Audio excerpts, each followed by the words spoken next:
abençoe. Vamos abrir então Juízes, capítulo de número 10, a partir do verso 17. Nós começamos na semana passada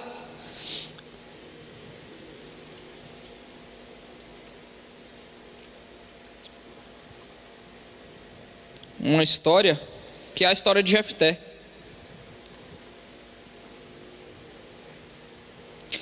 E até então ele ainda não tinha sido introduzido na história. Nós vimos que os filhos de Israel fizeram o que era mal aos olhos do Senhor. Vimos que o Senhor os entregou nas mãos dos seus inimigos mais uma vez. E agora eles estavam sofrendo nas mãos dos amonitas, dos filhos de Amon. Que eram quem? Os descendentes de Ló. Lembra da filha de Ló, das filhas de Ló, que depois que a sua esposa virou uma estátua de sal, na fuga lá de Sodoma e Gomorra, eles foram parar em outro lugar, e as suas filhas, com medo de não deixar uma descendência para o seu pai, bebedaram ele, e aí tiveram relações com seu pai, e uma deu origem aos amonitas e a outra aos moabitas, Então, Moabe e Amon, os descendentes de Ló. E a gente vê aqui no texto agora que esses descendentes de Ló, os amonitas, eles estão oprimindo Israel, eles estão lutando contra Israel. E a gente viu também na semana passada que Israel clamou ao Senhor, E o Senhor falou: olha, não vou livrá-los dessa vez. Vocês estão achando que eu sou esses deuses que vocês estão servindo, que vocês pegam e vão atrás de mim só na hora do aperto? Vai para esses deuses aí, procura eles, que vocês estão adorando eles, que talvez ele livre vocês. E Israel insistiu, se arrependeu, tirou do meio deles os deuses falsos e tal, e chorou diante do Senhor. E o texto a gente terminou na semana passada, no verso 16, dizendo que o Senhor já não pôde reter a sua compaixão diante da desgraça de Israel. Então Israel está ali, está sendo oprimido pelos amonitas e também pelos filisteus, era o que o texto estava dizendo no capítulo 10. Mas o Senhor não pôde reter a sua compaixão diante da desgraça de Israel. Então vamos dar continuidade. A partir do verso 17, a gente lê a primeira parte do texto, depois a gente lê a segunda parte. Os filhos de Amon foram convocados e acamparam em Gileade. Os filhos de Israel, por sua vez, se reuniram e acamparam em Mispa. Mispa era uma cidade que ficava também no território de Gileade, porque Gileade não é uma cidade, meus irmãos, e também Gileade não é uma das 12 tribos. Mas Gileade era um grande território no meio de Israel, que envolvia ali, englobava pedaço de terra de 3 tribos pelo menos. Então era um grande território. E nesse grande território os amonitas estavam acampados, e ali em uma cidade, ali próximo da onde os amonitas se acamparam, tinha essa cidade chamada Mispa. E aí os israelitas se reuniram ali naquela cidade e acamparam ali. Então o povo, aliás, os chefes de Gileade, disseram uns aos outros: quem será o homem que começará a lutar contra os filhos de Amon? Quem fizer isso será o chefe de todos os moradores de Gileade. Então a gente vê aqui os anciãos buscando alguém que pudesse liderá-los na batalha contra os filhos de Amon. E eles estão procurando, estão se perguntando: quem será que vai fazer isso? Quem fizer isso vai ser o nosso líder. E aí o texto, capítulo 11, verso 1, introduz então o nosso próximo juiz, o próximo libertador de Israel, Jefté. Jefté, o gileadita, era homem valente, porém filho de uma prostituta. O pai dele, de Jefté, se chamava Gileade. Engraçado que o pai de Jefté tinha o mesmo nome da região. Então o pai dele se chamava Gileade. E Gileade também teve filhos de sua esposa. Esses filhos cresceram e expulsaram Jefté, dizendo: você não herdará nada na casa de nosso pai, porque é filho de outra mulher. Então Jefté fugiu da presença de seus irmãos e foi morar na terra de Tobi. Ali, alguns homens sem valor se juntaram a ele e o seguiam. Passado algum tempo, os filhos de Amon entraram em guerra contra Israel. Quando os filhos de Amon atacaram, os anciãos de Gileade foram buscar Jefté na terra de Tobi e disseram a Jefté: venha ser o nosso chefe para podermos lutar contra os filhos de Amon. Porém Jefté disse aos anciãos de Gileade: vocês não são aqueles que me odiaram e me expulsaram da casa de meu pai? Por que vêm a mim agora, quando estão em aperto? E os anciãos de Gileade responderam a Jefté: é por isso que agora estamos voltando a você. Venha conosco e lute contra os filhos de Amon. Seja o nosso chefe sobre todos os moradores de Gileade. Então Jefté perguntou aos anciãos de Gileade: se vocês me fizerem voltar para combater os filhos de Amon e o Senhor os entregar nas minhas mãos, então eu serei o chefe de vocês?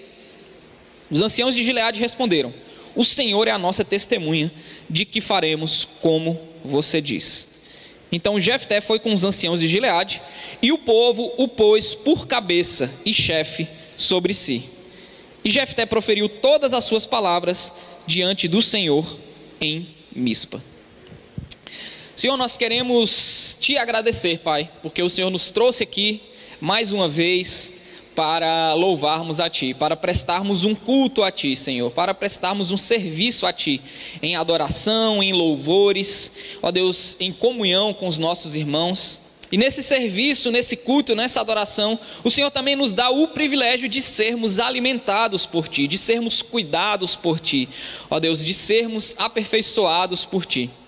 E é por isso, Senhor, que eu te peço, no nome de Jesus, que o Teu Espírito possa pegar estas palavras que serão proferidas aqui nessa manhã por meio do sermão e levar essas palavras ao coração dos meus irmãos, pois sem o Teu Espírito, nada do que nós fazemos aqui terá efeito nenhum, Pai. Por isso eu te peço, no nome de Jesus, que o Senhor nos abençoe e nos transforme por meio da Tua palavra. Amém.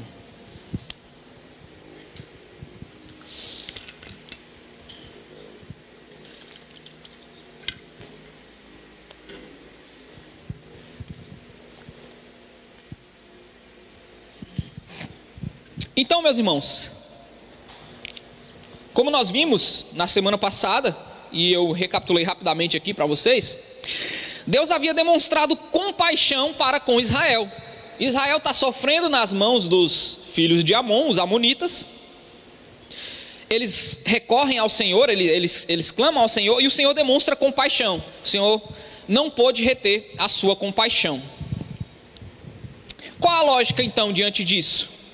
O que eles devem fazer depois de demonstrarem ao Senhor arrependimento por adorarem os deuses falsos, os deuses das outras nações? Eles se arrependeram, tiraram os deuses do meio deles. O Senhor não pôde reter a sua compaixão. O que eles devem fazer agora? O certo seria orar ao Senhor e continuar clamando ao Senhor e pedindo ao Senhor vitória contra os inimigos. Até então eles haviam pedido perdão, haviam se arrependido dos seus pecados, mas o inimigo está acampado na terra deles, está batendo a porta. O que eles devem fazer?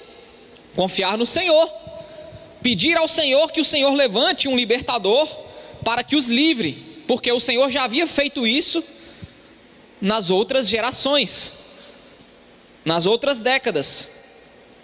O Senhor já havia levantado outros homens, e a gente viu aqui vários deles, não é? Esse era o certo, essa era a lógica, que eles clamassem ao Senhor pedindo vitória contra os seus inimigos, pedindo vitória nessa luta, nessa batalha contra os filhos de Amon. Confiar no Senhor de que Ele levantaria novamente um libertador para livrar Israel. Mas não é isso que o povo faz, meus irmãos. E aqui é o meu primeiro ponto: buscando uma solução. buscando uma solução. Nós vamos ver aqui, nessa primeira parte do texto que nós lemos, que o povo de Gileade aqui está buscando uma solução contra os seus inimigos, contra a luta que eles estão prestes a enfrentar. O texto no verso 17, quando nós lemos aqui, quando nós começamos o nosso texto, está dizendo que os filhos de Amon se acamparam em Gileade, e os filhos de Israel, por sua vez, se reuniram e acamparam em Mispa. Então eles estão aqui prestes a passar por esse confronto, a lutar contra esse inimigo. Diante desse acampamento aqui, meus irmãos, a gente vê com outros libertadores, por exemplo, Gideão, que quando ele se acampa para lutar contra os seus inimigos, ele busca ao Senhor, ele ora ao Senhor, ele faz prova com o Senhor, ele clama ao Senhor, e a gente vê esse contato entre Deus e o povo, de maneira que é Deus quem liberta o povo.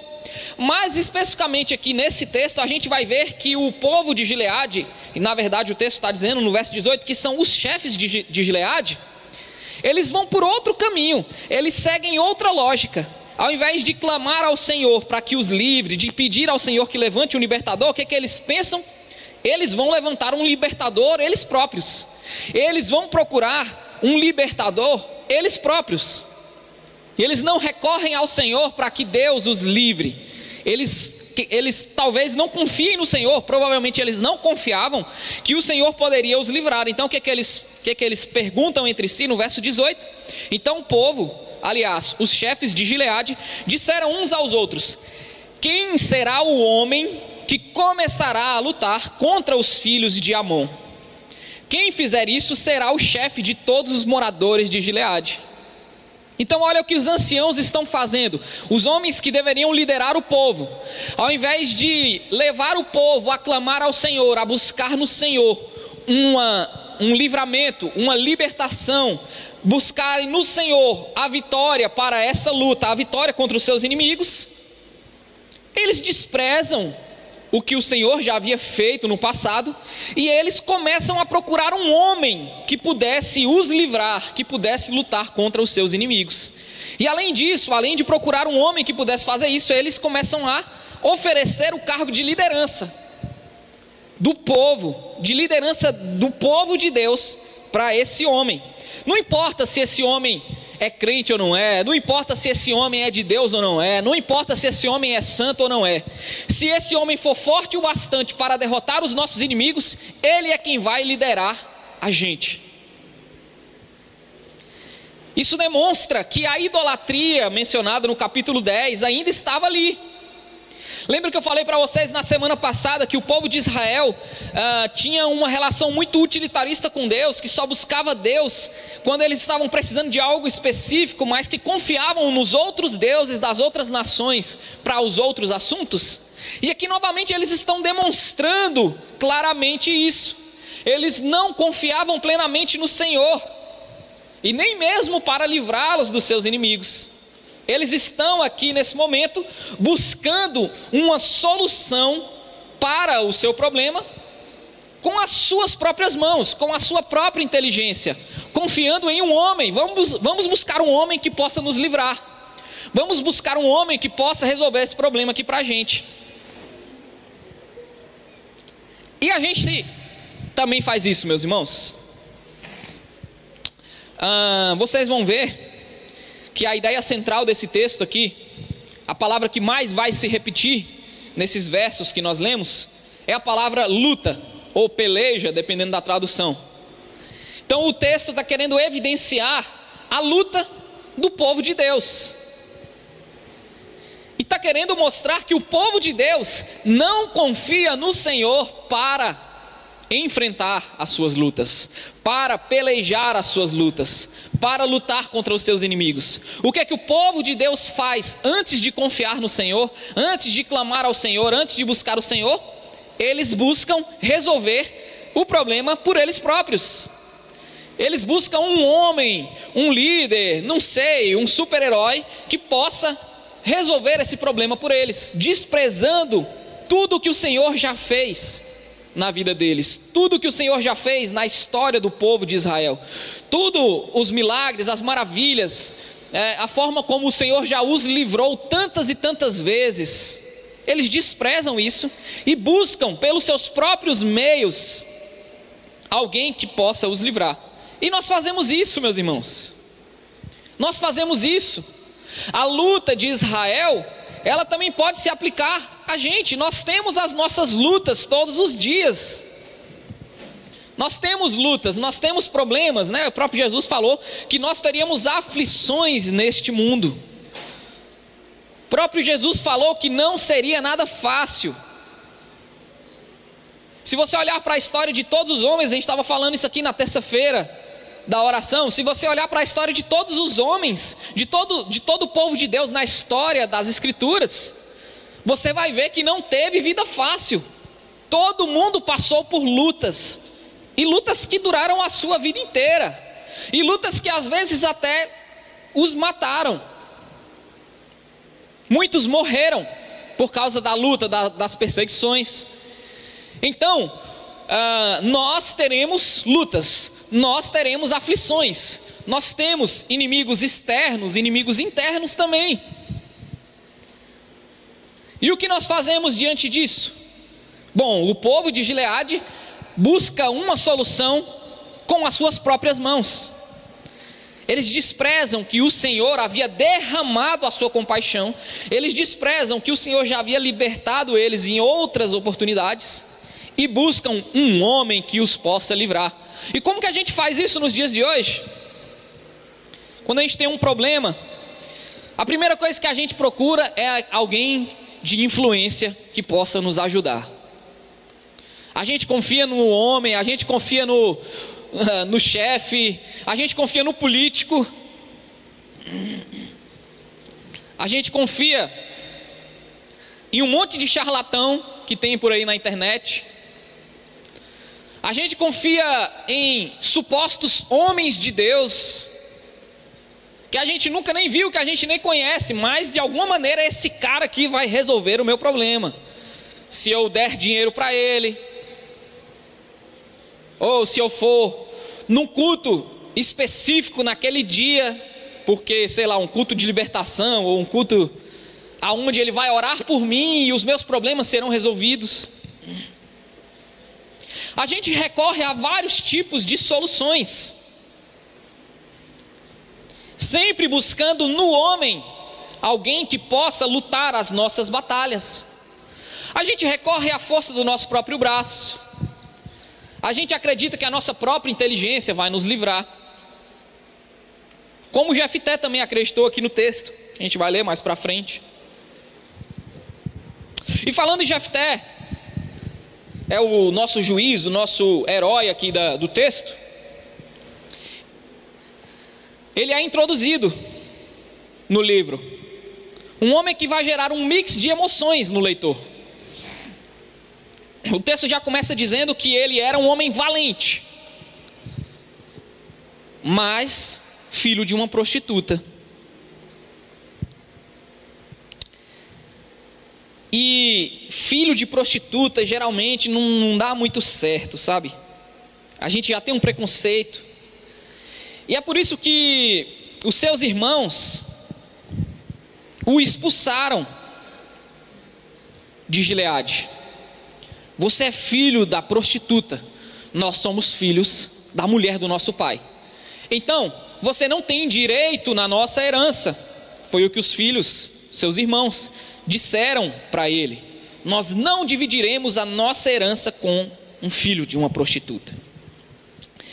Interessante, porque isso aqui já, assim, uma história parecida a gente viu aqui poucas semanas atrás. Abimeleque, não é? Filho de Gideão, que era filho da concubina, que morava em outra cidade. E a gente viu que não deu muito certo essa história de ser excluído dos irmãos, porque ele morava em outra cidade, os 70 irmãos moravam em outro lugar, e aí se acendeu uma ira no coração dele, ele foi lá e matou seus irmãos e quis liderar Israel. Bom, os filhos de Gileade aqui parece que não aprenderam nada com a história de Abimeleque, não é? Que essa história de excluir o irmão não dá muito certo. Ou será que foi por medo de que ele fizesse a mesma coisa que Abimeleque fez com seus irmãos que o mataram? Não sei. De qualquer forma, eles pegam e mandam Jefté embora. É o que diz no verso 2, não é? Esses filhos cresceram e expulsaram Jefté, dizendo: você não herdará nada na casa do nosso pai, porque é filho de outra mulher. Então Jefté fugiu da presença dos seus irmãos e foi morar na terra de Tob. Será que isso acontece hoje em dia, meus irmãos? Os irmãos brigando por causa de herança? O pai nem morreu e eles já estão dividindo a herança. Você pega o beco, meu amigo. Você não vai fazer parte aqui da divisão dos bens, não. Será que a gente é egoísta, igual os irmãos aqui de Jefté? Será que a gente, por acaso, tem uma falta de compaixão com o nosso irmão? Será que, por acaso, nós também colocamos em primeiro lugar, o dinheiro e depois as relações familiares? Será que o dinheiro ocupa esse patamar na nossa vida? Vamos cortar relações com o nosso irmão, porque o dinheiro da herança é mais importante para nós. Não, isso não acontece no Brasil. Isso acontece na minha família, meus irmãos. Está acontecendo agora, depois que minha avó faleceu. Deve acontecer na sua, se não já aconteceu também. Nós colocamos em primeiro lugar o dinheiro e depois as relações. No caso deles aqui, com total egoísmo e falta de compaixão, expulsaram o seu próprio irmão da sua casa, porque ele era filho de uma prostituta e porque eles não iriam dividir a sua herança com este homem de segunda classe. E aí Jefté foge, não é? O verso 3, e vai morar na terra de Tob, ou Tov, que significa terra boa.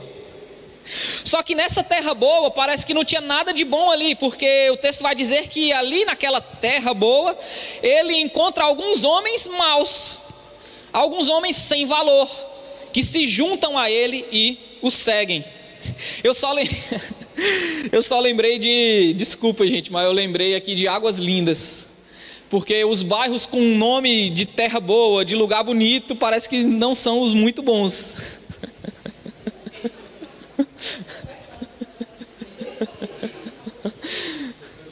Você vê um lugar assim que é horrível, né?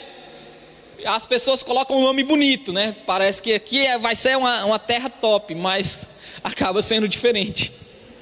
Então, não sei, Jefté fugiu para Tov pensando: opa, terra boa, ali eu vou me dar bem. E ele acabou se dando bem, né? Mas não foi com gente muito boa. O texto vai dizer que homens maus, homens sem valor se juntaram a ele e o seguiam. E aqui, novamente, o texto fazendo uma associação com quem? Com Abimeleque. Lembra que Abimeleque também arrumou uns homens sem valor para o seguirem? Para que o seguissem. E com esses homens sem valor ele foi lá e matou os seus 70 irmãos. E aqui Jefté também arruma uns homens sem valor. E de alguma maneira Jefté vai ficar famoso por ser um homem valente. Provavelmente ele com esses homens sem valor aqui eram homens, talvez um clã que eram fortes, eram homens que eram conhecidos por sua força, por sua valentia. Tanto é que o verso 4 vai dizer que passado algum tempo, quando os filhos de Amon entraram em guerra contra Israel, e quando os filhos de Amon atacaram, os anciãos de Gileade foram buscar quem? O filho da prostituta, que está associado com homens maus, lá na terra boa, na terra de Tobi. E disseram a Jefté: venha ser o nosso chefe, para podermos lutar contra os filhos de Amon. Está vendo? Como que os anciãos que deveriam liderar o povo na direção de Deus, que deveriam ensinar o povo a palavra de Deus, que deveriam de alguma maneira transmitir os ensinamentos do Senhor para o povo, estão querendo resolver o problema com as suas próprias mãos, inclusive colocando na liderança, oferecendo a liderança do exército para um homem que eles consideravam um homem de segunda classe, um filho da prostituta, um homem associado com pessoas más, com homens, com bandidos. E eles não estão nem aí para isso. A gente quer que alguém que nos livre. Se a gente não achou no nosso meio aqui de Gileade, vamos atrás de Jefté. E eles fazem qualquer coisa, menos confiar no Senhor, menos buscar o Senhor, menos pedir ao Senhor que levante alguém para livrá-los. Esses são os líderes de Gileade, do povo aqui no tempo dos juízes. Líderes que não conduziam o povo a buscar o Senhor, líderes que não ensinavam a palavra de Deus ao povo. Foi com esses líderes aqui que o povo adorou os deuses das 7 nações estrangeiras que estavam ao redor deles. Então por aí você já tira, né? Eles estão tentando resolver com as suas próprias mãos. E aí Jefté, que não é nada bobo, escuta a proposta. Os filhos os anciãos de Gileade foram buscar Jefté na terra de Tobi. E o verso 6 vai dizer que eles falaram para Jefté: venha ser o nosso chefe, para podermos lutar contra os filhos de Amon. E aqui, dependendo da sua tradução, vai estar escrito chefe mesmo. Só que na próxima, lá no início do texto, lá no verso ainda 18, quando os anciãos de Gileade estavam dizendo assim: quem será o homem que começará a lutar contra os filhos de Amon? Quem fizer isso será o cabeça de todos os moradores de Gileade. E aqui eles estão oferecendo para Jefté, não é o cargo de cabeça sobre todo o povo, mas de chefe. Qual a diferença? Os anciãos de Gileade, lá no início, estavam buscando alguém para ser o líder do povo mesmo, como se fosse o prefeito de Gileade, digamos assim, o governador de Gileade. Ele teria não só obrigações militares, mas ele lideraria o povo em todos os assuntos. Só que quando eles vão atrás de Jefté, eles oferecem o cargo de chefe, que é um cargo militar. Eles não confiam em Jefté a ponto de entregarem toda a nação nas mãos dele. Então eles falam assim: Jefté, vem lutar com a gente e você vai ser o líder do nosso exército. Você vai ser o chefe. Venha ser o nosso chefe para podermos lutar contra os filhos de Amon. Então, eles estão oferecendo um cargo militar. Para esse homem aqui, meus irmãos, que tinha sido desprezado, filho da prostituta, que se associa com bandidos, que está morando lá na terra que se diz que é boa, mas não tem nada de boa, já seria um cargo excelente aqui. O chefe do exército de Gileade. Mas Jefté é mala. Ele sabia que os anciãos haviam prometido não apenas a liderança do exército, mas a liderança de tudo. Ele não queria ser apenas o general, ele queria ser o governador da terra. Ele queria ser uma espécie de rei, digamos assim. E aí o que é que ele fala? No verso 7: porém Jefté disse aos anciãos de Gileade: vocês não são aqueles que me odiaram e me expulsaram da casa do meu pai? Por que vêm a mim agora quando estão em aperto? E os anciãos de Gileade responderam a Jefté: é por isso que agora estamos voltando a você, né? Porque a gente está precisando e a gente está fazendo de tudo. A gente não encontrou ninguém que nos livrasse, então, já que você é esse homem valente, a gente veio até você. Venha conosco e lute contra os filhos de Amon, seja o nosso chefe sobre todos os moradores de Gileade. E aí Jefté, que não era bobo nem nada, que tinha mais intenções, que não queria ser apenas o general, mas queria ser o cabeça, o governador, ele faz uma segunda proposta para os anciãos, no verso 9. Então Jefté perguntou aos anciãos de Gileade: se vocês me fizerem voltar para combater os filhos de Amon, e o Senhor os entregar nas minhas mãos, então eu serei o cabeça de vocês? Vocês estão me oferecendo o cargo de liderança militar, mas se eu for lá e derrotar, vocês me dão o cargo de cabeça de governador, de prefeito, sei lá o quê? Vocês vão me entregar realmente a liderança de tudo? Eu vou ser o cara que vai tomar todas as decisões?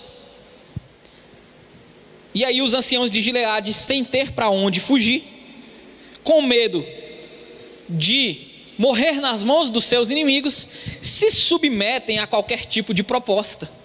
Eles vão entregar o povo, a liderança do povo, nas mãos deste homem, mesmo acreditando que ele é um homem mau, que ele é um homem de uma má índole, que ele é um homem que está unido a homens maus, que ele é um filho de uma prostituta. Não importa, eu vou fazer o que for preciso para que você vença a minha luta. E aí, no verso 10, os anciãos de Gileade responderam: o Senhor é a nossa testemunha de que faremos como você diz. Então, no fim das contas, Jefté, você quer ser o líder de tudo? Então você será o líder de tudo, e o Senhor é a nossa testemunha. E aí Jefté vai com os anciãos até Gileade, e até a cidade de Mispa, né? E o povo o pôs por cabeça e chefe sobre si. Ou seja, ele pega os dois cargos. Ele agora é general do exército, mas também é governador sobre todo o povo. E Jefté proferiu todas as suas palavras diante do Senhor em Mispa. E o Senhor só é colocado aqui nesse texto agora, né? O povo não busca o Senhor para encontrar o libertador, o povo não recorre ao Senhor para lutar as suas lutas, o povo não confia que o Senhor é capaz de os livrar. Eles vão atrás de qualquer tipo de homem, inclusive o homem que eles desprezaram, o homem que eles falaram que era filho da prostituta, o homem que eles consideravam mal porque se reunia com outros homens sem valor. Mas eles vão agora pegar esse homem e vão fazer tudo isso diante de Deus, entre aspas. Eles vão consagrar, vão ordenar, eles vão... É uma cerimônia que está acontecendo aqui, ó. Então Jefté foi com os anciãos e o povo o pôs por cabeça e chefe sobre si. E Jefté proferiu todas as suas palavras diante do Senhor em Mispa. É uma cerimônia que está acontecendo aqui. Agora eles vão lembrar do Senhor, mas quem escolheu o libertador foi eles, não foi o Senhor. Quem escolheu a solução para os seus problemas aqui foram eles, não foi o Senhor. E isso aqui é muito interessante, porque vai acontecer da mesma maneira, exatamente igual, lá na frente. Sabe com quem? Com o primeiro rei de Israel, Saul. Quem foi que escolheu Saul?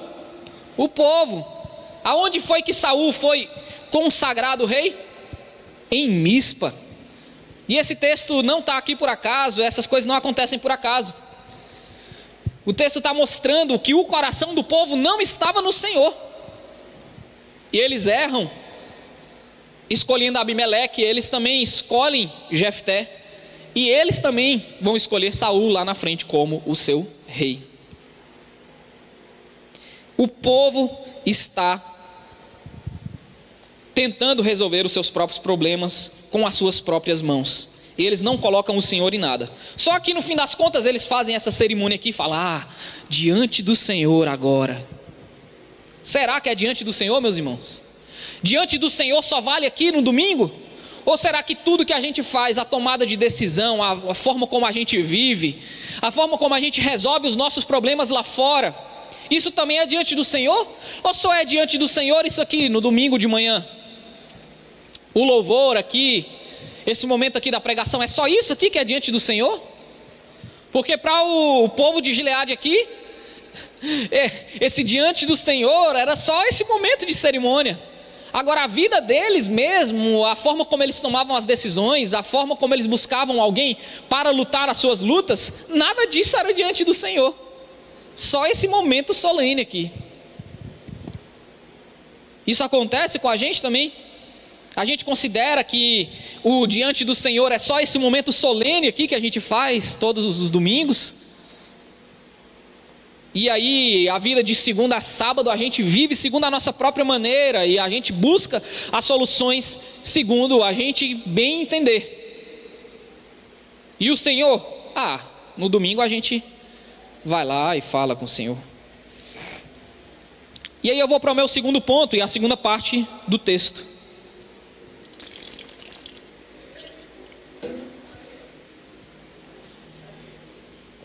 Entregando ao Senhor. Primeiro ponto é buscando a solução. E no segundo ponto, entregando ao Senhor. Então vamos ler o restante do texto e ver como que Jefté vai agir daqui em diante. Verso 12. Jefté enviou mensageiros ao rei dos filhos de Amon, dizendo: o que você tem contra mim para vir e atacar a minha terra? O rei dos filhos de Amon respondeu aos mensageiros de Jefté: é porque quando Israel saiu do Egito, tomou a minha terra, desde o Arnon até o Jaboque e até o Jordão. Devolva-me agora essa terra pacificamente. Porém Jefté tornou a enviar mensageiros ao rei dos filhos de Amon, dizendo: assim diz Jefté: Israel não tomou nem a terra dos Moabitas e nem a terra dos filhos de Amon. Até porque, meus irmãos, eles eram proibidos de tomar a terra dos Moabitas e a terra dos filhos de Amon. Lembra que eu falei para vocês que eles eram descendentes de Ló? E lá em Deuteronômio, capítulo 2, verso 18, diz assim: hoje você passará por Ar, na fronteira de Moabe, e chegará até diante dos filhos de Amon. Não os provoque e não entre em conflito com eles, porque a terra dos filhos de Amon não lhe darei herança, porque tenho dado por herança aos filhos de Ló. Ou seja, Israel não poderia tomar a terra dos Moabitas e nem a terra dos Amonitas, porque eles eram descendentes de Ló e a terra deles o Senhor já havia dado para Ló. Quando Abraão e Ló dividiram a terra, lembra? Abraão foi para um lado e Ló foi para o outro. Então a terra de Ló é a terra de Ló, e a terra de Abraão é Canaã, não tem nada a ver. Então eles não poderiam tomar. E Jefté está dizendo exatamente isso aqui para o rei dos Amonitas: a gente não tomou terra sua coisa nenhuma, a terra de vocês está lá e a gente nem tocou nelas. A terra que a gente tomou não pertencia a vocês. É o que ele está dizendo. E aí no verso 17, então, no verso 16: porque quando Israel saiu do Egito, andou pelo deserto até o Mar Vermelho e chegou a Cádiz. Então Israel enviou mensageiros ao rei dos Edomitas, dizendo: peço que você me deixe passar pela sua terra. Porém o rei dos Edomitas não lhe deu ouvidos. Israel mandou pedir a mesma coisa ao rei dos Moabitas, mas ele também não quis atender. Então Israel não queria entrar em conflito aqui com os Moabitas. Ele só pediu para atravessar a terra, para chegar no seu destino. Mas também o rei dos Moabitas não quis atender. E assim Israel foi em Cádiz, depois andou pelo deserto e rodeou a terra dos Edomitas e a terra dos Moabitas, e chegou a leste da terra destes, e acampou do outro lado do Arnon. Não entrou no território dos Moabitas, porque o Arnon é a fronteira deles. Então Israel até então, quando saiu do Egito, estava obedecendo exatamente a lei do Senhor. Então Israel enviou mensageiros a Seom, rei dos amorreus, tá? Então essa terra era dos amorreus, rei de Esbom. E Israel lhe disse: por favor, deixe-nos passar pela sua terra até o nosso destino. Porém Seom, não confiando em Israel, recusou deixá-lo passar pelo seu território, e pelo contrário reuniu todo o seu povo, acampou em Jaza e lutou contra Israel. Então a terra lá que eles estão agora disputando era dos amorreus. Israel nem queria tomar aquela terra, falou com o chefe dos amorreus, com o líder dos amorreus, para permitir que eles passassem pela terra. Mas o líder dos amorreus, o que fez? Não confio em Israel, vou atacar Israel. Tudo isso, meus irmãos, está lá, está relatado em Números, tá? Jefté está só recapitulando a história aqui para o líder dos Moabitas, ou dos Amonitas. Verso 21: então o Senhor, Deus de Israel, entregou Seom e todo o seu povo nas mãos de Israel, que os derrotou. E Israel tomou posse da terra dos amorreus, não foi da terra dos amonitas, que moravam naquele lugar. Os israelitas tomaram posse de todo o território dos amorreus, desde o Arnon até o Jaboque, e desde o deserto até o Jordão. Assim o Senhor, o Deus de Israel, expulsou os amorreus de diante do seu povo de Israel. E você pretende ser o dono dessa terra? Não é fato que você considera como sua propriedade aquilo que Quemos, o seu Deus, lhe dá? Assim nós possuiremos o território de todos os que o Senhor, o nosso Deus, expulsou de diante de nós. Você pensa que é melhor do que Balaque, filho de Zippor, rei dos Moabitas? Será que alguma vez ele entrou em conflito com Israel, ou lutou contra ele? Enquanto Israel morou durante 300 anos em Esbom e nas suas vilas, e em Aroer e nas suas vilas, e em todas as cidades que ficam às margens do Arnon, por que vocês, os amonitas, não as recuperaram durante esse tempo? Então, o que Jefté está fazendo aqui? Está argumentando com o rei dos amonitas. Está dando uma aula de história para o rei dos amonitas. E está dizendo o seguinte: a gente vive nessa terra há 300 anos. E essa terra nunca pertenceu a vocês. Ela era dos amorreus. O Senhor deu essa terra para a gente. Nós tomamos posse dessa terra e nós estamos morando aqui há 300 anos e vocês nunca vieram reclamar a terra. E você vai vir agora com essa cara de pau e dizer que a terra pertence a vocês? Só pode estar de sacanagem com a minha cara, não é? Embora Jefté, meus irmãos, fosse um homem valente, um homem de guerra, ele era mais inteligente do que os anciãos de Gileade. Os anciãos de Gileade, no início do texto, estão procurando alguém que lute. Por 3 vezes essa palavra vai ser repetida lá no início do texto. Eu quero alguém que lute contra os meus inimigos. Eu quero alguém que lute. Eu quero alguém que peleje contra os meus inimigos. E Jefté, embora seja um homem valente, ele primeiro tenta resolver na conversa. Ele tenta argumentar com o rei dos amonitas, dizendo que, olha, essa terra aqui não é de vocês, a gente vive aqui há 300 anos. Ele tenta resolver o conflito de uma forma mais pacífica. Os anciãos de Gileade queriam alguém que lutasse logo. Mas Jefté, embora seja filho da prostituta, embora seja relacionado com homens bandidos, ele está se mostrando alguém aqui melhor do que os anciãos de Gileade, que se consideravam superiores. Ele tenta resolver num argumento. Só que ele vê que o argumento dos amonitas é mentiroso.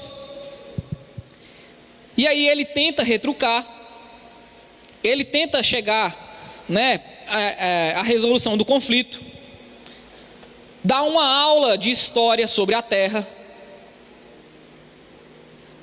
E Jefté, meus irmãos, está demonstrando aqui que ele tem mais fé do que os anciãos de Israel. Olha como termina o nosso texto nessa manhã, no verso 27. Portanto, não sou eu quem pecou contra você, porém você faz mal em lutar contra mim.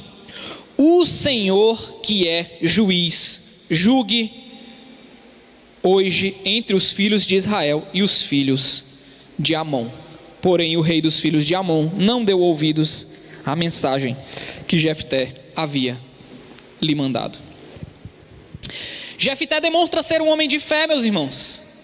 Quando ele está argumentando contra os amonitas, ele fala: olha aqui, foi o Senhor quem nos deu a terra, foi o Senhor quem expulsou os inimigos, foi o Senhor quem deu vitória a Israel, e é o Senhor quem deve julgar entre mim e entre vocês. É o Senhor quem vai julgar entre Israel e os amonitas. Você percebe o que Jefté está fazendo aqui? Diferente do que os anciãos de Gileade fizeram em todo o texto. Jefté está entregando ao Senhor a peleja. O Senhor é quem deve julgar entre mim e entre você. Jefté está fazendo exatamente aquilo que os anciãos de Gileade não fizeram. E é por isso, meus irmãos, que Jefté, esse personagem controverso, e a gente vai ver aqui depois no texto da próxima semana, que ele vai fazer uma coisa complicada, uma coisa que é uma das mais difíceis aqui, um dos textos mais difíceis da Bíblia, que ele vai oferecer a sua própria filha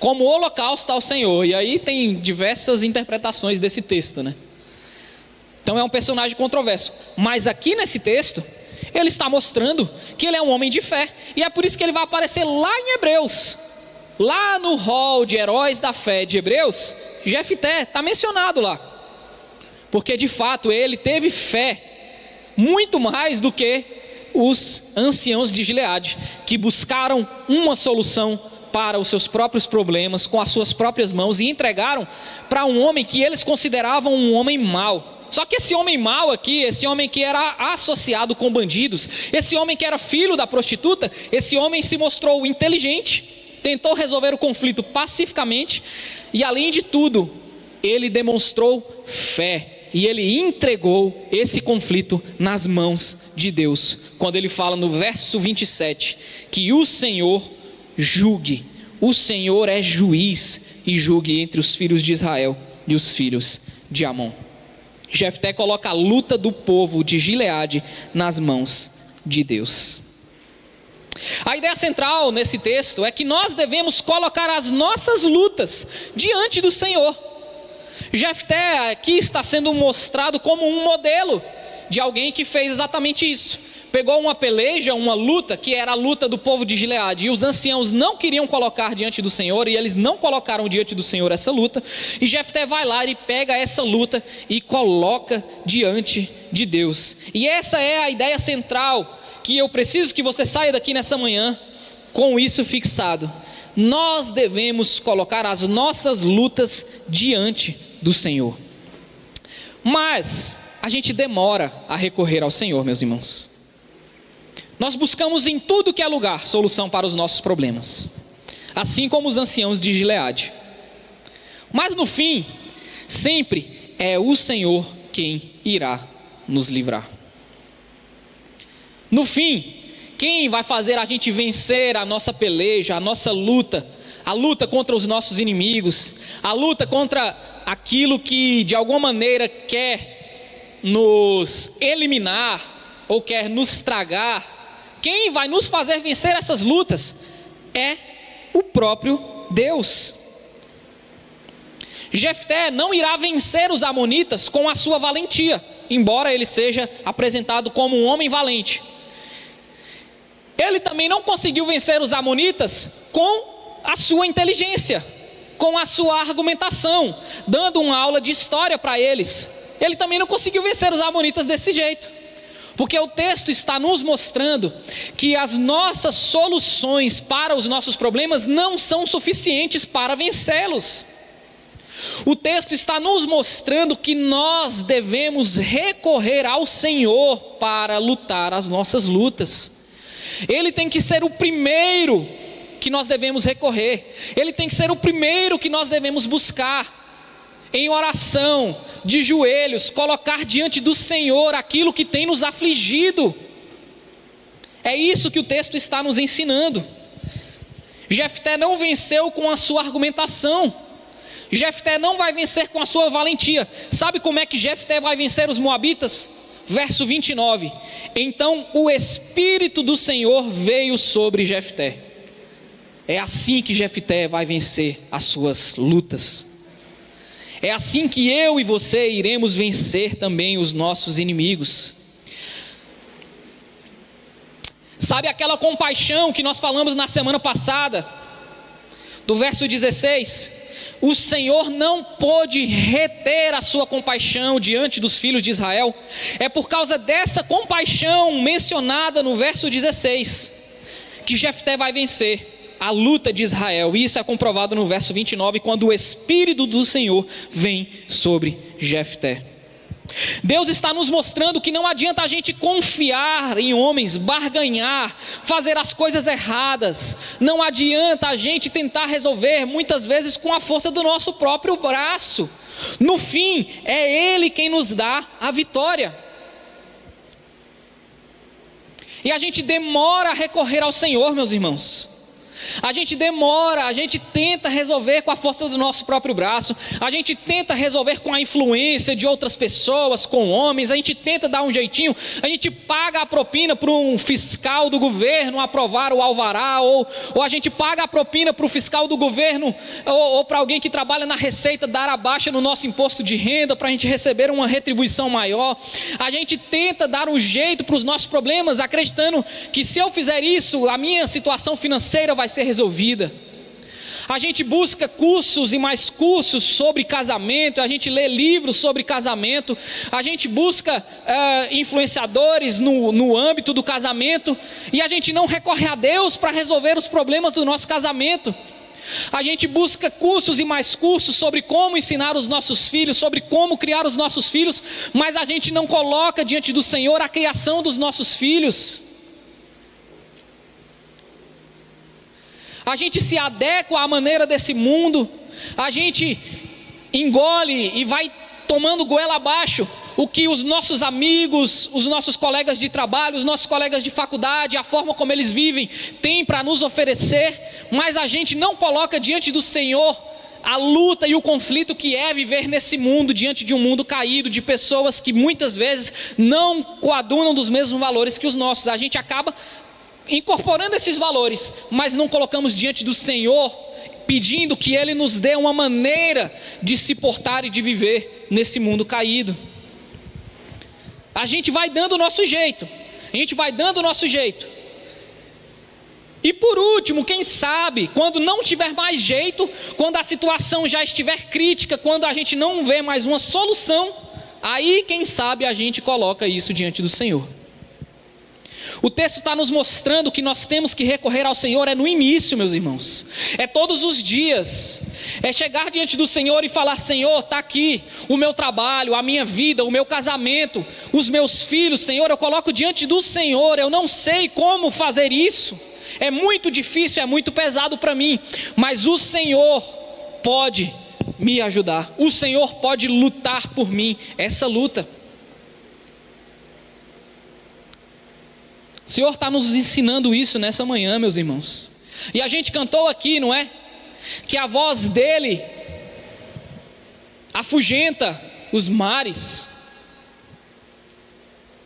A gente canta aqui que Ele é um Deus todo-poderoso. A gente acredita que Ele acalma a tempestade. A gente acredita que Ele faz maravilhas. A gente acredita que Ele abriu o mar vermelho. A gente acredita que Ele pode mover as montanhas. Mas a gente não acredita que Ele pode resolver o problema do nosso casamento ou a criação dos nossos filhos. E o Senhor está nos ensinando nessa manhã: coloque diante dEle aquilo que tem te afligido. Tem outra coisa, eu não sei vocês, mas a minha maior luta, a minha maior peleja, meus irmãos, tem sido contra mim mesmo, contra os meus pecados, contra a minha mente, contra a minha preguiça, minha falta de disciplina, contra as minhas ambições, contra a maquinação dos meus pensamentos. Essa tem sido a minha maior luta. E essa luta também Ele já venceu por nós. Ele nos deu a vitória sobre os nossos maiores inimigos, o pecado e a morte. Meus irmãos, se Ele venceu o muito, Ele pode vencer o pouco. Ele já nos deu vitória sobre esses maiores inimigos que a gente não poderia derrotar, o pecado e a morte. E foi por meio de um libertador, que também foi rejeitado como Jefté, que também tinha uma prostituta na sua árvore genealógica, Raabe. Um libertador que não é controverso como Jefté, sem defeitos, sem dualidade. Um libertador que também se uniu a um bando de homens desprezados, homens pecadores, mas que no fim venceu todas as nossas lutas lá na cruz. E é por causa dele que nós podemos ter a certeza de vitória. Não a ausência de lutas, porque as lutas mesmo, meus irmãos, a luta do dia a dia, essa só vai acabar quando a gente entrar no descanso eterno, no Shabat prometido. Se você tem a expectativa de que a sua vida vai ficar mais fácil e de que as lutas vão acabar, eu quero dizer para você nessa manhã que não vão. Billy Graham, com 94 anos, morreu em 2018, falou que até no fim da sua vida ele estava lutando. A luta não acaba. A luta dos homens e das mulheres das Escrituras não acabaram. Só quando eles entraram no descanso eterno. Então eu não quero aqui te dar falsas esperanças de que as lutas irão acabar, não. Mas eu quero dizer para você que nós temos a certeza da vitória sobre essas lutas, pelo que Jesus fez por nós. É por causa dele que nós podemos ter a certeza da vitória.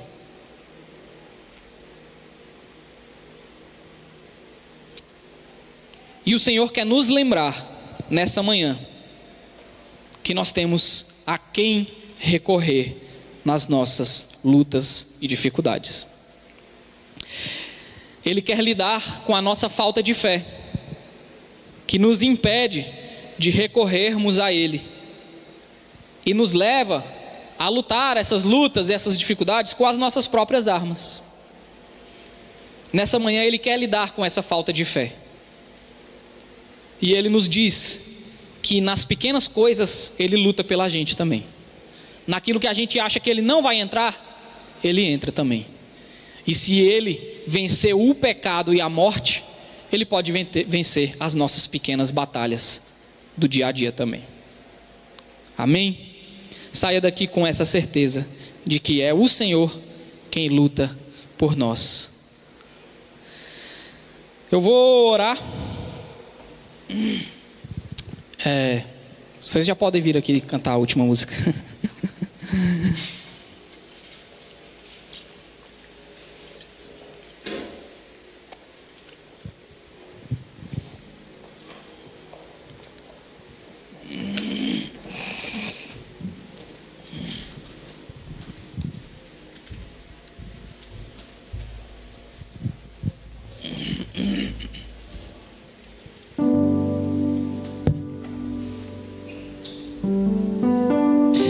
Senhor, eu quero colocar diante de Ti nessa manhã os nossos corações, Pai, as nossas vidas, reconhecendo que nós não temos fé suficiente, Deus.